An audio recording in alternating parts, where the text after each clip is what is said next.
If you are planning to buy property in Dubai, be a local investor or an international one, there are a few things you need to know.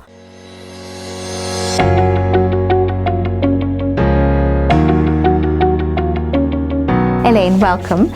Well, for investors who are planning to buy off-plan, what would your first advice or tip be for them? If you're planning to invest in property in Dubai, then what is the criteria against which you're investing? If you're buying because you're going to be an owner-occupier, there'll be a very different set of pre-qualifications that you will address to make sure the property suits you. If you're buying as an investor, perhaps now we would be looking more closely at numbers, how much property is being released into the market, do we see capital growth, what do we see the trends with regards to rental income.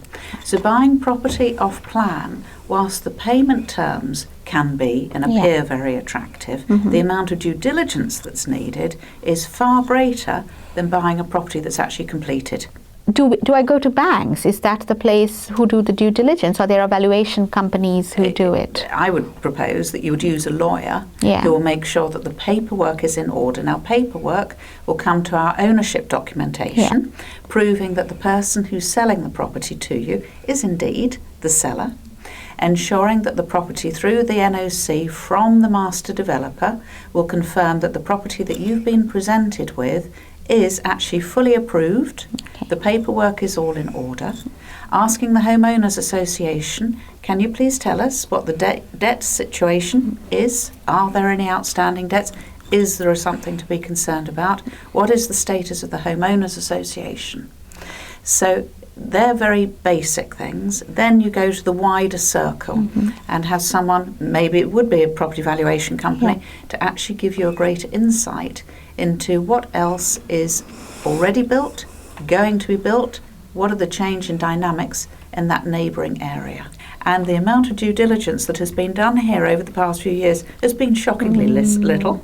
But I think that people have now woken up to the fact, no, we have to do proper study to understand what is the viability and success of my investment. But already we are way ahead of where we were in 2002, 3, 4, 5 when we were selling previously. So, because the Ukud system is in place, the escrow is in place, and the title deed owner receives a unit site plan as well. Exactly. So we're a long way ahead. And if we consider that actually all this has happened in about 15, 16 years, we've come a long way. And the issues here, that because we are a new country, that actually Dubai Municipality, the Master Developers and Dubai Lands Department have got exceptional records of everything that is built, the sites allocated, the plots, unlike more mature countries or markets where you find that people come out of the woodwork some years later claiming that they own the property or they own the road or so at least we don't have all that. So it's preset. We're actually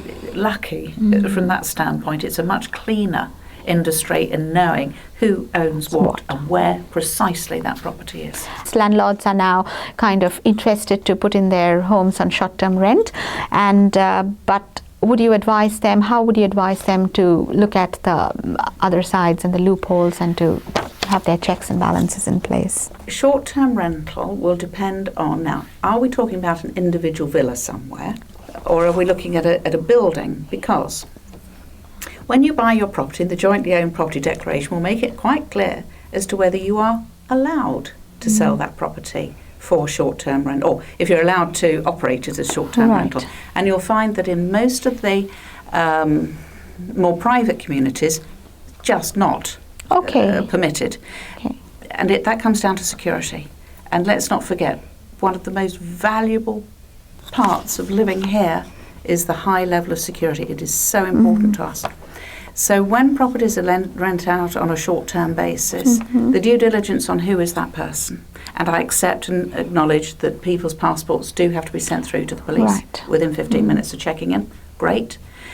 But also for the neighbours, imagine there's 25 of us living in a road.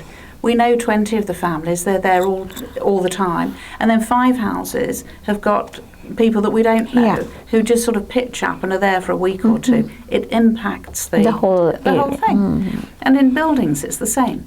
So if you have an interested in short-term furnished rental, I would recommend that you buy in a purpose-built short-term rental opportunity, where you can buy a hotel room or a suite or a furnished apartment that is managed on the basis that that's for a short-term rental opportunity. Okay, so instead of having a villa in a community given for short-term, it's better to have probably these short-term... there are buildings, there are particular locations that are designated that have complied with DTCM, the police, fire, life and safety. Right. All those things. And it's operated all over the world. It's all done on the internet when it comes to the booking and occupancy.